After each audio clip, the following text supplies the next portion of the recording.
Alright, we should be live. Microphone looks good. Window capture's good. Alright, we're back. Working on Mr. House, President and CEO from the Fallout set. Here he is, in case you haven't seen him yet. He is all about dice rolling, and we have already gone through 2 out of 3 of the We Are Rolling a Ton of Dice legal magic sets. So we've been through Adventures in the Forgotten Realms and Baldur's Gate, and grab basically everything that rolls a die more than once per turn. Or more than once, basically. If it can do it once per turn or more, then it's on the list right now, I think. I'm sorry. The one creature that's like 6 mana to roll a d20 and maybe drain your opponent 3 life is not on the list. That is the one that is repeatable that did not make it. And maybe that's even a mistake, because if I can generate enough treasures to keep him rolling dice, there is a world where, with a high enough roll each time, he kind of goes infinite. I don't know. My voice is a little sore. I did a 4-hour stream yesterday of Magic after doing an hour-long stream of building house, like actually playing Magic. And then I did a Hollow Knight stream in which I went through a very frustrating death trap. Not the frustrating death trap. I do know that that place exists. I think it's a DLC section though. But yeah, I went through the Thorn Maze to get to the one Sword Sage and learn his technique, and it was not worth it. And I was getting very frustrated and very, very sweary. And at one point near the very end, when I had like 3 hits left and I made it through the maze the second time, because the first time I made it through, I had 1 hit left and I accidentally rocketed into the thorns trying to get to his house right before the bench because I forgot how to turn off the rocket boost. um, I made a sound that my voice is still kind of sore from that one out of sheer frustration. So anyway, if I sound extra like raspy or whatnot today, that is why. So we finished with Baldur's Gate yesterday. So we're picking up with the Commander Master set. So I've already gotten to the part where we can look at the unique cards from Commander Masters, thanks to the weird set numbers. So we've gone through all of the regular Commander Masters cards, and then in this section here is the unique cards from the Commander decks. So other spells you cast from your hand with mana value 7 or greater have double cascade. Not something we're looking to do. Enters the battlefield with X11 counters on it. Whenever you put one or more 1/1 counters on another colorless creature, you may put 1/1 counters on this thing, and when it dies, manifests a number of cards from the top of your library equal the number of counters on it. Nope. Vigilance 1 tap, copy the activated or triggered ability you control of a colorless source. Don't think so. Don't need Calamity of the Titans, because most of my things are not colorless. We do have a lot of colorless robots and artifact creature tokens, but those are not the things I am looking for here. Exile up to 1 target permanent that player controls. If at least 3 colorless mana was spent to cast the spell, return a permanent card with an odd mana value from your graveyard to the battlefield. Don't think so. Do not need the Flayer of Loyalties or Rise of the Eldrazi. Yeah, I'm not casting colorless spells, like I said, so Skittering Cicada, not at its best.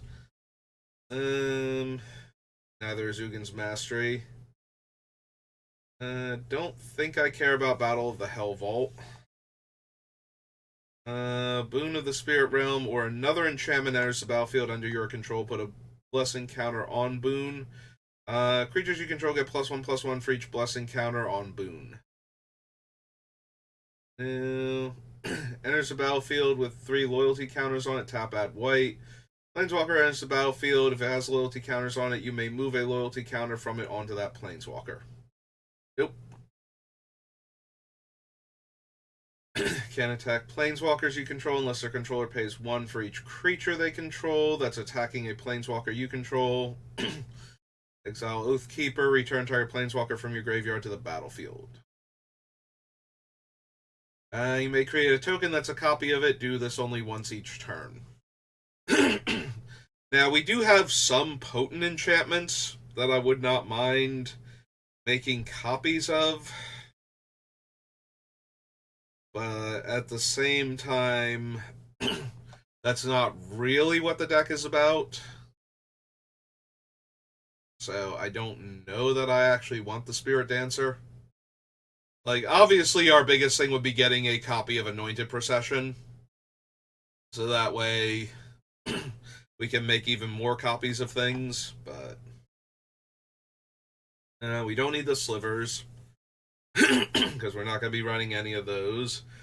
Enters the battlefield, create an 0/4 white wall token.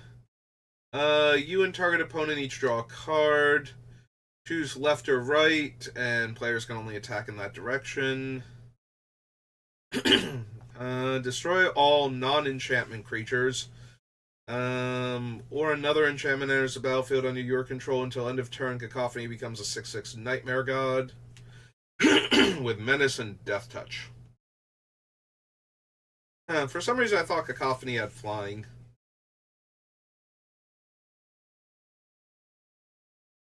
I don't know. Demon of Fate's Design. Cast an enchantment spell by paying life equal to its mana. Sacrifice another enchantment. +X/+O, where X is the enchantment's mana value.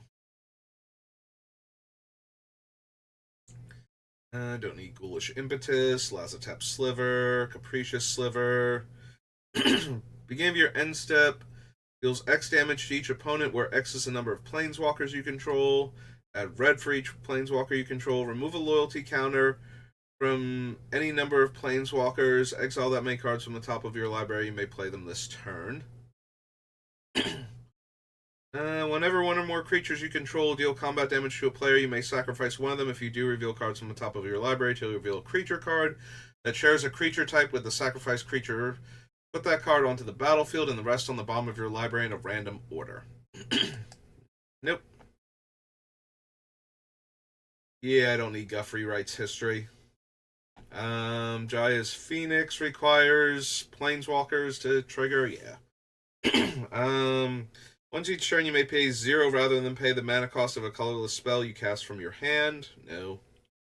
All is dust. Okay, so now we're into the reprints. Alright, well.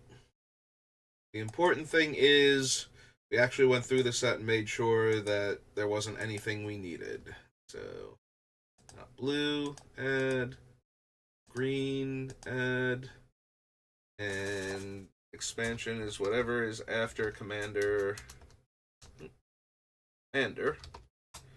Masters. Commander's Arsenal, Conflux. Oh good, we're almost up to the core sets that are listed as core set, as opposed to Magic the Gathering year.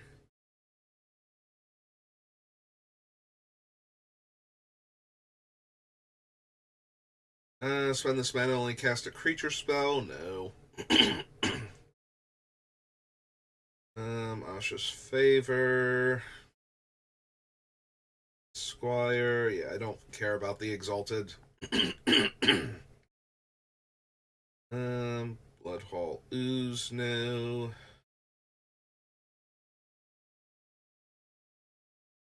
Don't need Banefire, I don't think. Like, we do make a lot of treasure, but that is still an astronomical amount of mana to kill players, so... think we need Banefire. I could be wrong. Drag Down, Dragon Soul Knight, Extractor Demon,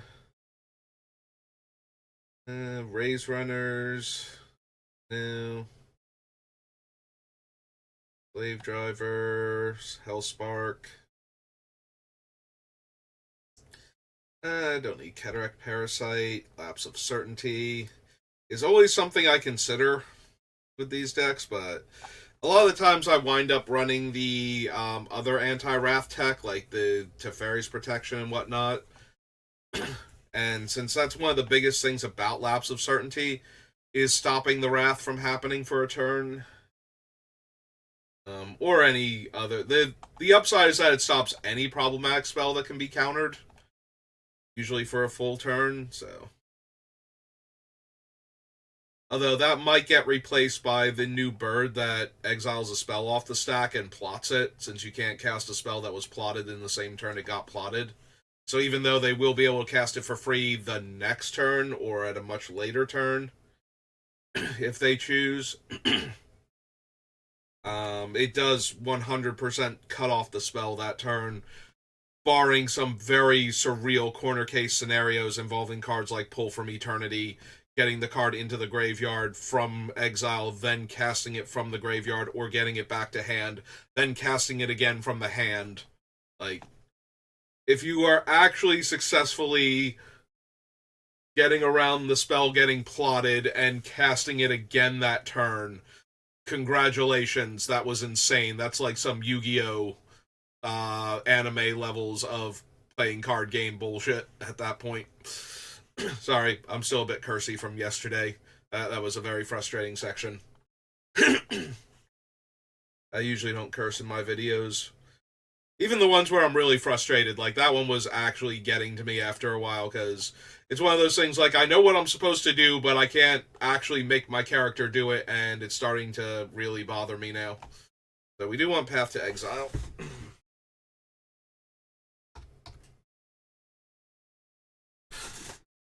As we always want Path to Exile.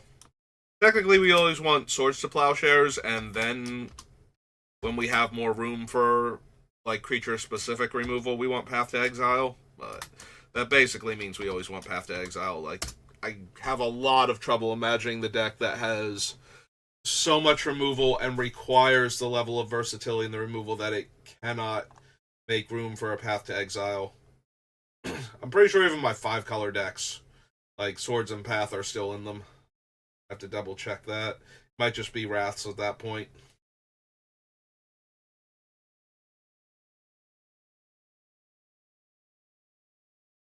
Yeah, some cards are just way too efficient, and there's nothing that compares to them. And like, Swords is actually the card. Like, Path to Exile is your second Swords, but Swords is just so insanely good.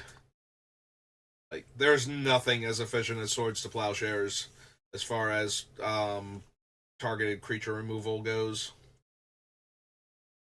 Like, it gets around indestructible, it gets around regeneration, it gets around everything except for suddenly not being a valid target, you know, hexproof and protection and whatnot. And yeah, that's about it. And I suppose the tiny handful of creatures that can be cast from exile, which are like the Mistmoon Griffin and the one Eldrazi from Eldritch Moon. I think those are the only two. There might be a third one now that I'm forgetting. Anyway. Yeah, don't need a Shambling Remains. Sigil of the Empty Throne, no. Suicidal Charge, no. Here. Dragon. There we go. We can run Volcanic Fallout in our Fallout Commander. And it won't even kill our creatures. It's perfect. Alright, so yeah, I don't think we need Reliquary Tower in this deck. Like, it draws extra cards, but I don't think it's doing so at such a rate that we're going to like overflow hand size very often. Alright, so now we go Conspiracy Take the Crown.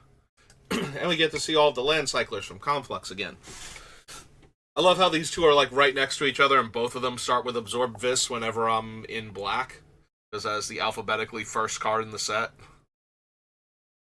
Both times. Yeah, I don't care if my creatures have melee. Archfiend of Palanio is like, the one thing I do like about the Archfiend is it's just got very good stats to begin with. Like, its downside is that you draft it, it messes up your draft to take it because you have to choose the cards without looking. Um, but then, like, it's not such insane stats that it's, like, broken in any of the formats it's in, but it's just a 4-mana 5/4 flyer. Like, if you need a decent aggro creature, is not the worst thing in the world. Like, it has above rate stats, and there is no drawback on it outside of drafting it in the set that it's in.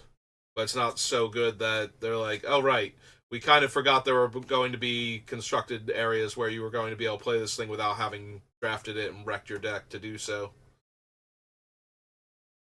Don't need besmirch. And possibly some other people's drafts, too. Like, you know, you accidentally took the card for their deck instead because you didn't control what you were drafting.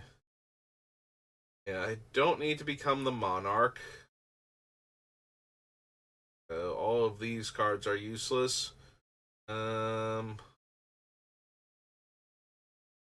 a creature card with mana value X or less, where X is the number of players you attacked this combat.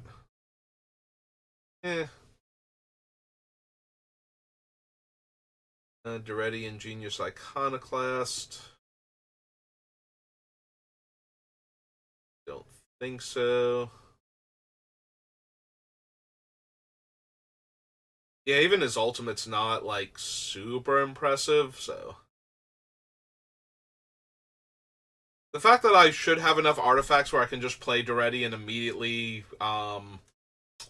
what's the word I'm looking for? Like, Bone Splinter's a creature or artifact. It, like, basically every single time I cast him is nice, but I don't think I really care about his plus or his -8 enough to want to bother doing that. Menace and Melee, no. Reprints.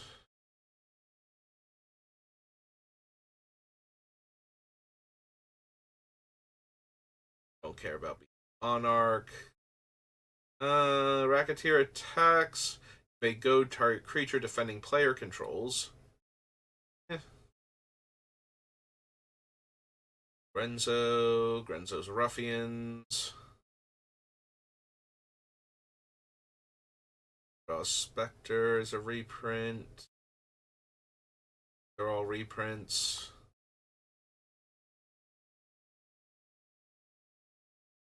Alright, original Kaya. Exile Kaya and up to one target creature. Return that card to the battlefield under its owner's control at the beginning of the next upkeep. You lose. Or up to one target creature. -1, each opponent loses 2 life and you gain 2 life. -2, each opponent discards a card and you draw a card. She's fine. Playable, but not anything we need, so keep going. Don't want to become the Monarch. Don't really care about the voting cards either.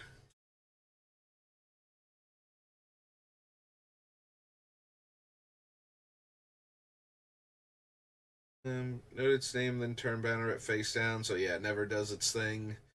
4 mana 3/3. Yeah, don't want to be the Monarch, so no Palace Jailer.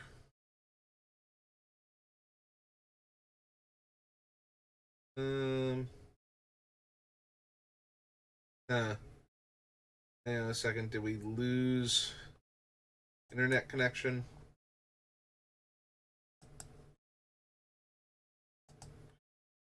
Looks like I'm still connected.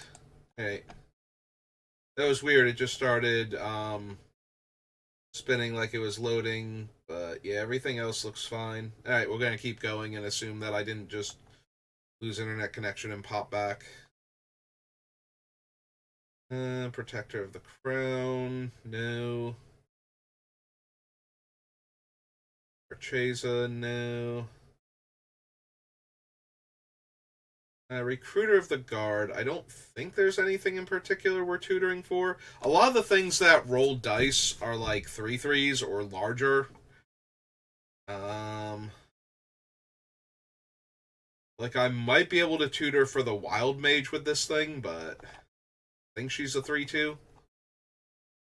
The one that can keep copying stuff forever, keep rolling high enough.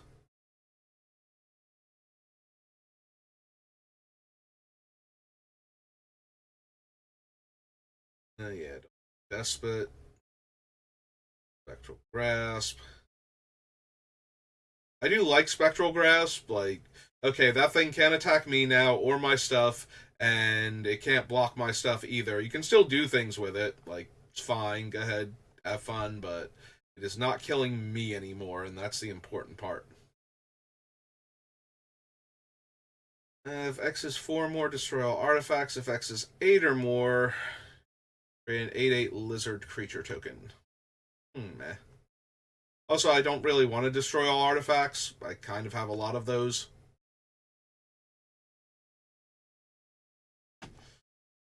Alright, so let's take the crown. That brings us to the core set, right? Yep, 2019, 2020, and 2020.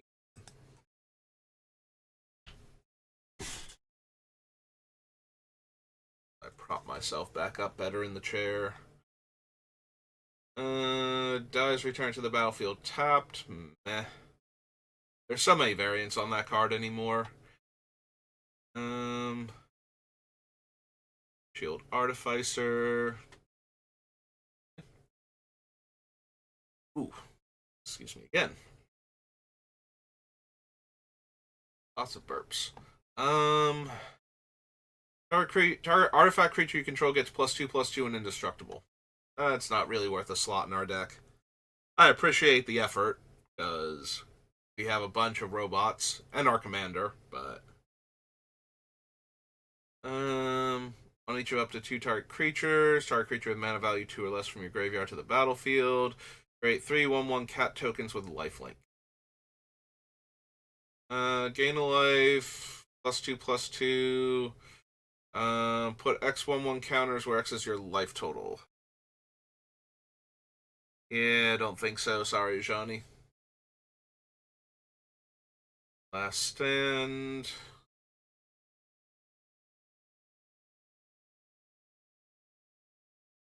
Choose a non-basic land card name. Lands your opponent's control of the chosen name. Lose all land types and abilities and gain tap. Add 1 mana of any color. Yeah, don't need that. Amulet of Safekeeping. Yeah, no, I have way too many creature tokens. Why is it debuffing mine? Jerk artifact. Apex of Power. No. Gorgon. Fire again. Lone Dragon, because I hate it. Brawl, Bash, Ogre attacks. You may sacrifice another creature, +2/+2. Catalyst, no. Chaos Wand. Cleric, no. Crash Through, Crucible of Worlds. Dark Dweller Oracle. Commanding Dragon, Demon of Catastrophes. Diagraph Ghoul. I am actually thinking about the Dark Dweller Oracle. Getting to play the top card of my deck by sacrificing one of my creatures. It's not the worst when I'm making a ton of creatures. A Dwarven Priest, Electrify. Don't need Fraying Omnipotence.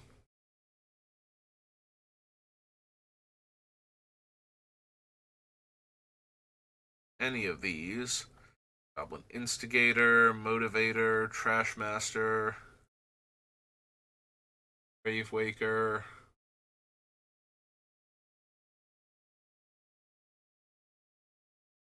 Marshall, new. Reinforcements, new. Target colorless creature gain life equal to its power. Nope. Sereth. Target Dragon Rider. Lathless the Dragon Queen.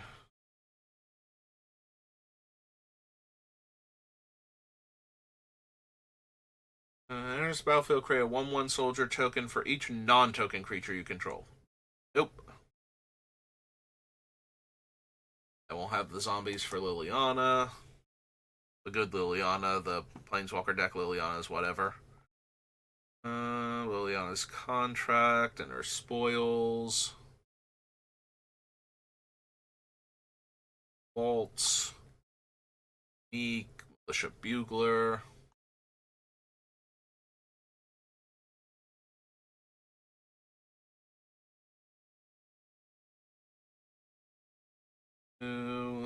New.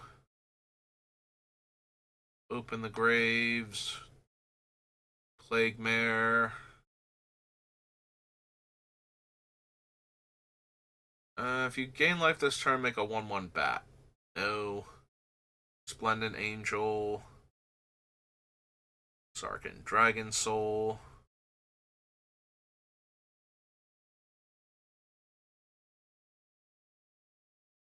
Sarkhan Fireblood. No. Don't need his Dragonfire. Or his Unsealing. Or his Whelp.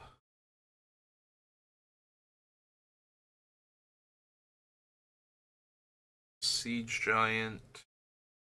Target creature can't block this turn. Nope. Dual Sword of Valoran, no. Sovereign's Bite. Arc Tongue.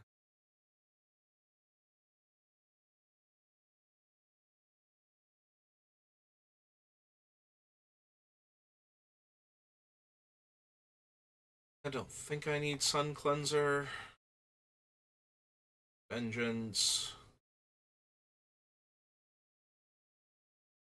Transmogrifying Wand. Veteran new. Okay, so nothing in M19. Corset 2020.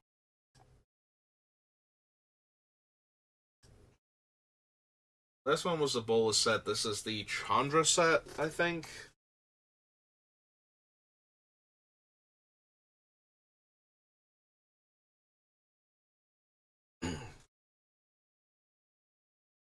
Gain 2 life, put 2 1/1 counters on target creature, exile target creature, its controller gains 2 life. Creatures you control gain flying and double strike until end of turn.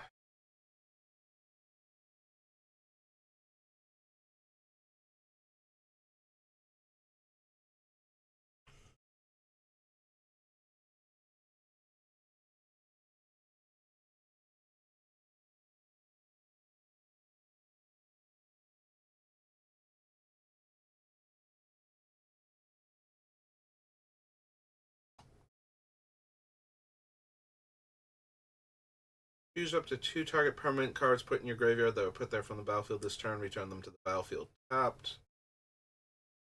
I skip over anything. I feel like I got lost in thought there for a second. Yeah, we're not gaining life, so the bishop isn't anything. I don't really care about opponents putting counters, 1/1 counters on their things. So, as a general rule, like if I'm playing against somebody that just loves their 1/1 counter decks all the time, maybe I need that. But enters the battlefield, disrupt to 1 target non-land permanent's controller gets a 3/3 golem. Dies, return target artifact or enchantment card from your graveyard to your hand. Like, it's fine. It plays reasonably well in the deck. But it's not anything that I desperately need. Where X is a number of land cards in your graveyard. Cavalier of Night. I have to sacrifice another creature to destroy a creature an opponent controls. And I get a creature card with mana value 3 or less from my graveyard to the battlefield. Eh. Alright, as much as I love this Chandra, I do not think the deck needs it. So sorry, Chandra.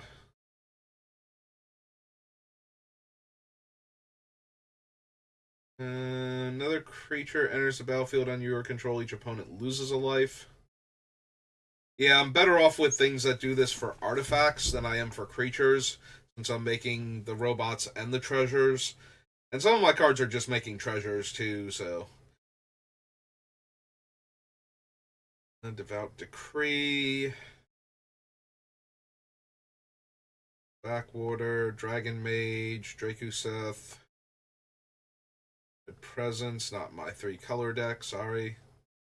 Dread Presence is one of those cards I absolutely love, but you need to be incredibly heavy black or mono black to really make it work. Like if all of your non-black lands are your dual lands for fixing and like one or two basics just to cover bases, in case somebody blows up all your non-basics with one of the cards that lets you search for replacement basic lands, or in case you have to fetch a basic because they're blowing up all your non-basic lands. Gauntlet of Might, or not Might, Light, sorry, Gauntlet of Light. Which sadly is not a 4-drop artifact that makes all your planes tap for an extra white and gives all your white creatures +1, or gives every, yeah, all planes tap for an extra white, all white creatures get +1/+1. We're going to have it be Gauntlet of Might in white, then it needs to be symmetrical. Can't run Golos, and Golos is banned. And he's banned because if we could run him, we probably would. Just very good at his job. It's kind of hard to trump cast 3 spells a turn for free. For 8 mana.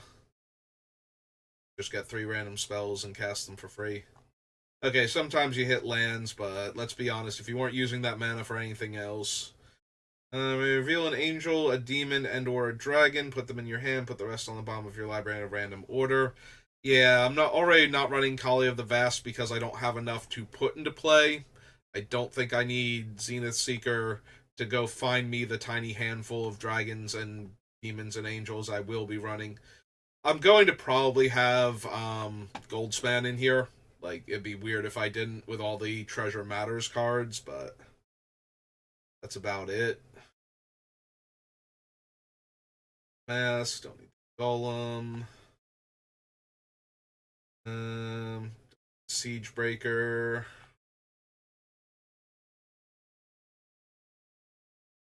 Repeated Reverberation. Cutting Regisaur. If an opponent lost life this turn, put a 1/1 counter on. No to your 3-mana 1/1 flyer. This is not a Scheming Symmetry deck. Safara Sky's Blade, no. Sky Knight Vanguard. Have the Vampires for Sorin.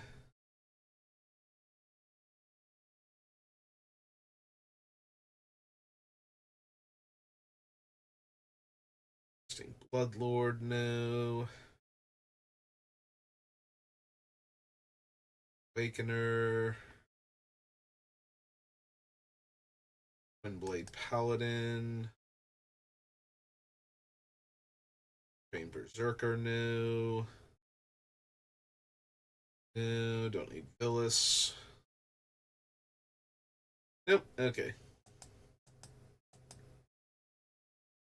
Alright, one more core set, and then we're done with core sets until we get to the M sets.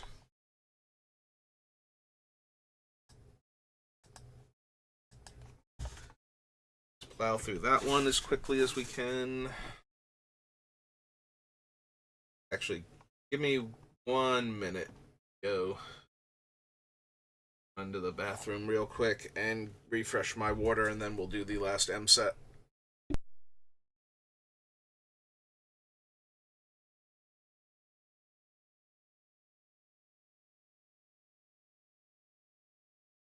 Alright, sorry about that. Hopefully I remember to edit this out on YouTube for the VOD, but if I didn't, I apologize for that one as well. Alright, so M21. Force at 21. Creature, Planeswalker, its controller makes a 4/4 Angel. No. Sanctuary. Think so. Pointed Chronic or Chorister. No. No. One of these days, I will see Basri and not be surprised that he exists. Like, you would think with all the times I go through this, every time I see him, I'm like, I forgot he exists. No, I literally keep forgetting this man exists. Like, he is that forgettable. He has not done anything since being introduced as our replacement Gideon, and then nothing. Like, Ajani was just like, no, I got this one. And then he was evil for a while. Which, is fun. As one of my favorite character archetypes are the fallen hero and the villain seeking redemption, so I appreciate a little evil Ajani, as a treat. I would like to see more of his redemption arc than we're getting, but also I'm really sad we killed Tamiyo. That one will never not be a sore spot for me. Tamiyo has, like, literally my favorite spellcasting style out of any of the Planeswalkers, where they've taken a lot of time to do, like, a deep delve into how their magic works. Like, most of them, it's just like, and Chandra conjures fire because she's emotional, and her emotions are tied to her magic, so when she gets angry, or even happy, depending on the situation, she can conjure fire. That way, and Jace is, like, very focused and very introspective, and that's where all. But Tamiyo, it's like, no, I have to read this story and understand it, and then I have to base my magic on the parameters of the story.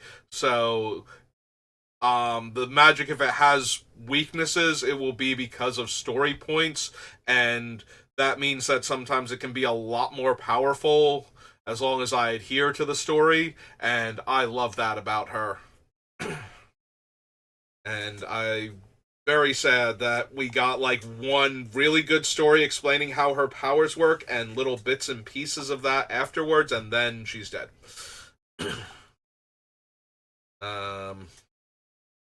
Also, as you might be able to tell from all of my various iconography, the fact that she has an adopted rat son that she loves with all of her heart is also a sticking point for me. Like, Nashi's a good boy, and I feel bad for him. Like, he did not do anything to deserve having his mommy taken away by horrible monsters from another dimension and then killed in front of him. So, I do appreciate that he's doing better, though. Like, the little side story, we're obviously not getting a card for him in this set because we didn't even bother having artwork for him in the story that revolved around him. Meanwhile, we do for, what's her name, the ogre that's from Commander Legends that can end your turn. Like, she was basically the antagonistic force in that one, but no, I appreciate the story, and I appreciate that Nashi's doing better now, because I really do think he deserves it. Usually I don't care that much about the story, but I really like Tamiyo's spellcasting style.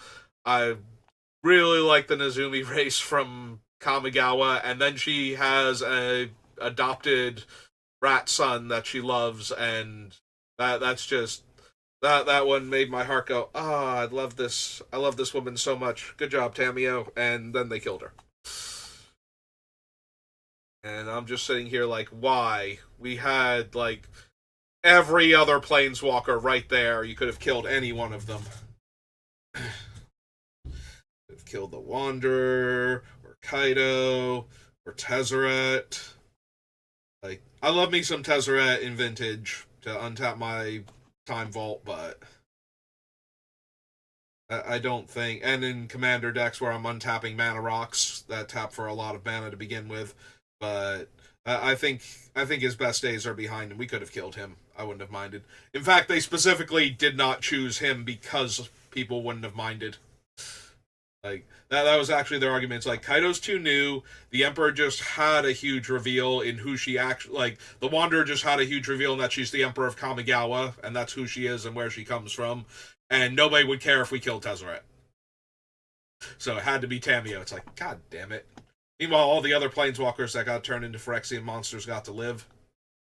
So, first instant or sorcery spell each turn, copy that spell. Need Fabled Passage, Feat of Resistance. This isn't really a Fiery Emancipation deck, but I also could run it with all the treasure production we have. It wouldn't be that hard to cast it. And it's just really powerful when it's in play. Like, if our whole goal is to kill our opponents by attacking them with little 3/3 robots and whatnot, then Fiery Emancipation is just fine. I feel like if I add it in, I'm going to wind up cutting it because it doesn't fit the deck, but at the same time, it would allow a lot of our other things to finish off opponents faster. So, it's 2 and 3 red. 3 and 3 red.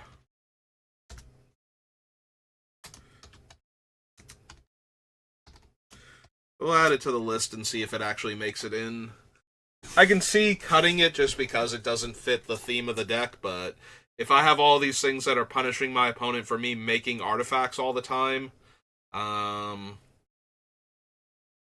create a treasure token for each non-token creature that died this turn. Now, granted, it makes a treasure for each opponent's creature also, so it does, like, if my robots attack and they block and they trade off, that's fine, as long as they were losing real cards for my robots, but that feels kind of unlikely, and my one Wrath is going to exile things, so I can't drop Gadrick after that.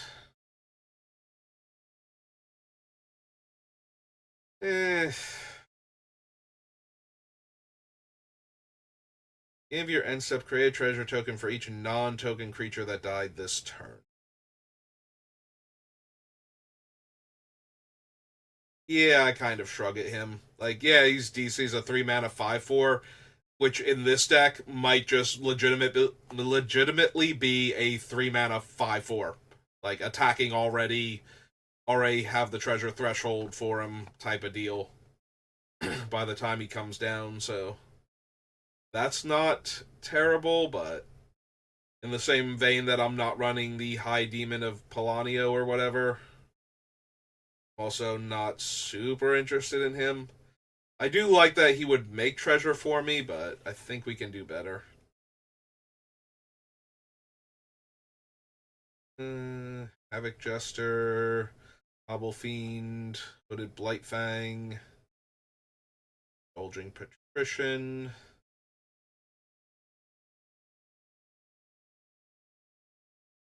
Back the Spiteful, Disciples.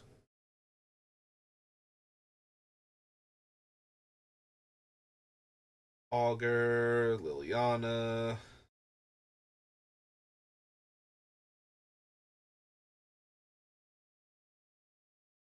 Stuff.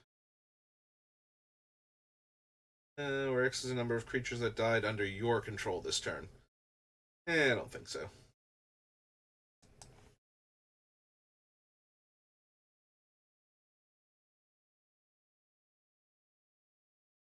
Come on, Gatherer. You can do it. You can get to the next page. Opponent attacks with creatures. If 2 or more of those creatures attacked you, draw a card. Whenever an opponent casts their second spell each turn, draw a card.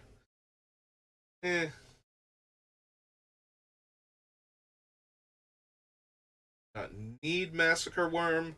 I don't mind Massacre Worm because it doesn't kill any of my things, so that's kind of helpful, but it's also not amazing in the deck either. Maze Mind Tome, I kind of shrug at. Necromentia, no. 9 lives, no. Pack Leader, no. You're into the Abyss, no. I don't need the Sanctums. Now return 2 creatures, no. Hallowblade, no. Selfless Savior, no. Silver Smoke Ghoul. Bad Robot. Seeker of the Heavens, no. This is Teferi. Terror of the Peaks. I mean, I can have a lot of robots enter the battlefield in one turn. I probably am interested in both Terror of the Peaks and Warstorm Surge.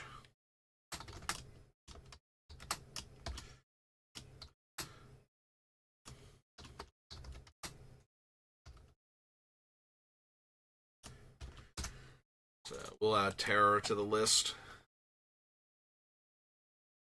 Traitorous Greed. Yeah, Terror helps that it's dealing damage equal to their power. So, while I might only be getting 1 creature per turn entering the battlefield and getting these triggers, dealing 3 damage at a clip is probably worth it over, say, making a treasure and a robot and dealing 2 damage because of the 2 cards. 2 different artifacts entering the battlefield. So, Terror and Warstorm Surge, both viable options. That was Core Set 2021. That brings us to Dark Ascension, right? Yeah. Add that in.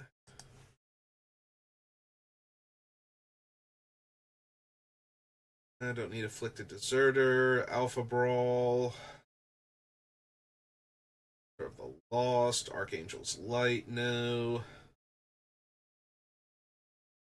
Demon of Greed.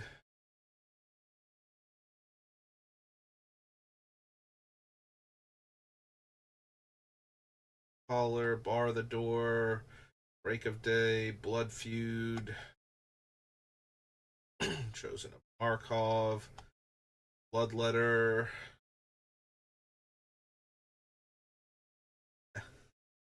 Sorry, Curse of Bloodletting.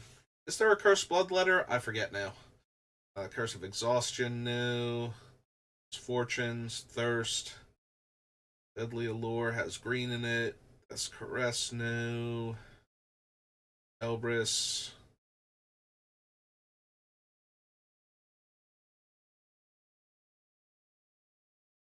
Faithless Looting, no. Face Shield, no.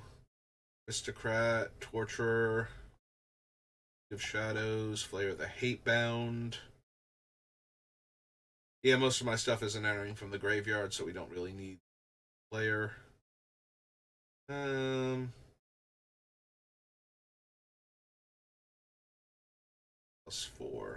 Nope. Rolf's Messenger, Grafdigger's Cage, some Discovery, Heckling Fiends, Hellrider. Probably not. Like, I'd rather just have the creatures deal the damage for coming in than for having to attack. Also, it's only dealing 1 extra damage for them attacking, which is not nothing, certainly, but it's also not the best in this deck. Well, our commander is a human, and we're very focused on robot tokens, so I don't think we actually need Mikaeus. Oddly enough. Niblis, Pyreheart Wolf, Scorch the Fields, Shattered Perception, no. Seance. Creatures you control get +1 power. Destroy up to 3 creatures and/or other planeswalkers. Return each card put into the graveyard this way to the battlefield under your control. I don't think we need Lord of Innistrad.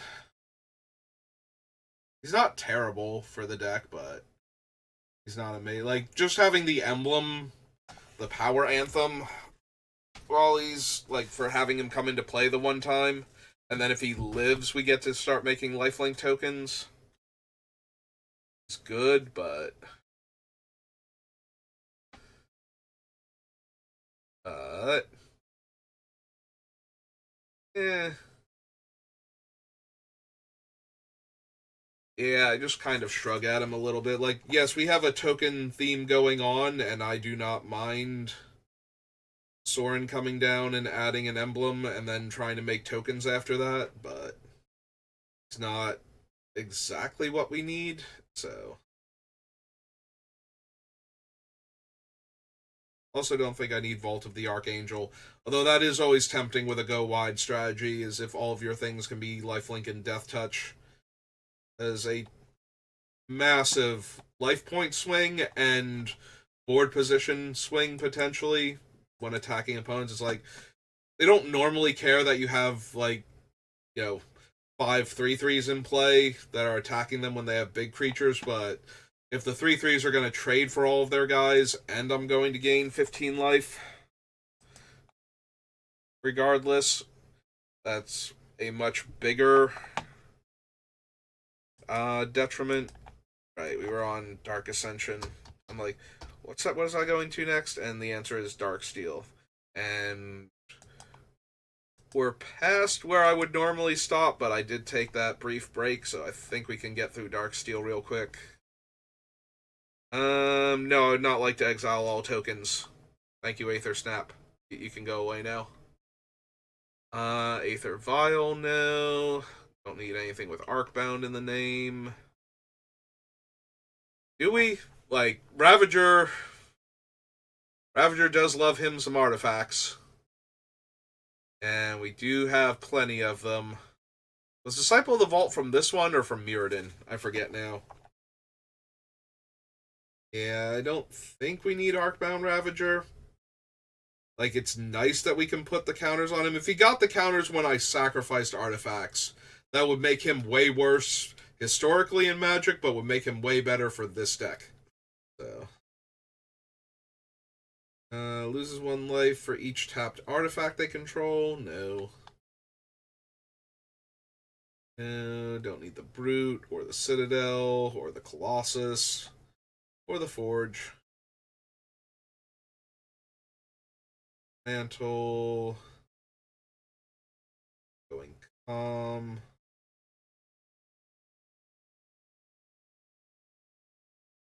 Fireball. Flame Break. No. Affinity for artifacts. Enters the battlefield if you cast it from your hand. Exile all artifacts. No. No, I don't think so. A Greater Harvester.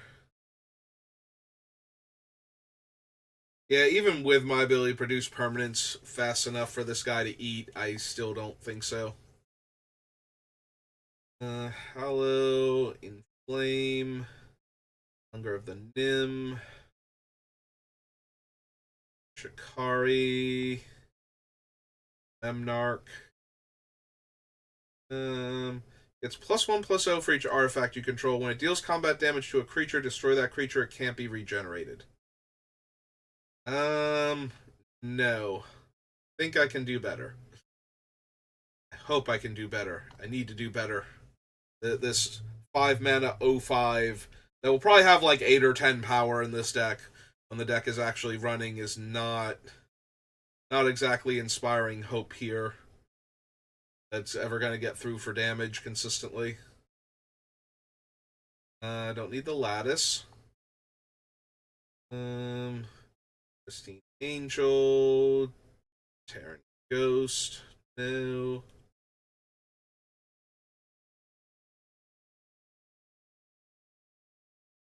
Don't need the pulses. Savage Beating, no. Screams from Within, Scrounge, no. Shriveling Rot, no. Shunt. Hole Clamp. Right. Spawning Pit, no. Wind Crusher, Spire Golem. Search your library for an equipment card. There are the Pride. Can't run Sundering Titan. I don't really feel like I need the Sword of Noun, another noun.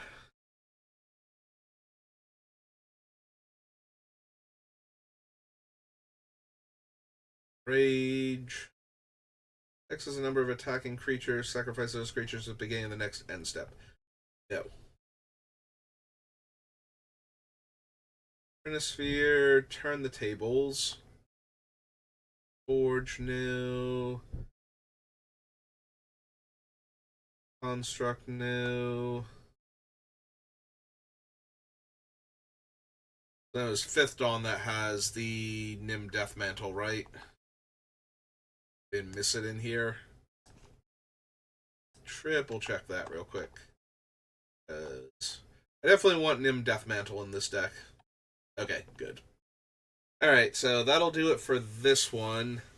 Yeah, let's keep going, because I want to get Mr. House done, hopefully, around the time of the Thunder Junction pre-release, so that I can start building Thunder Junction commanders after this, before we start getting all of the spoilers for Modern Horizons 3, because we live in perpetual spoiler season now, and we're never allowed to just be happy with what we have for a day or two, so yeah, so that'll do it for me for right now, so if you're watching this live, give me a minute. We'll do some more. If you're watching this on YouTube, thank you for watching, and I will see you next time.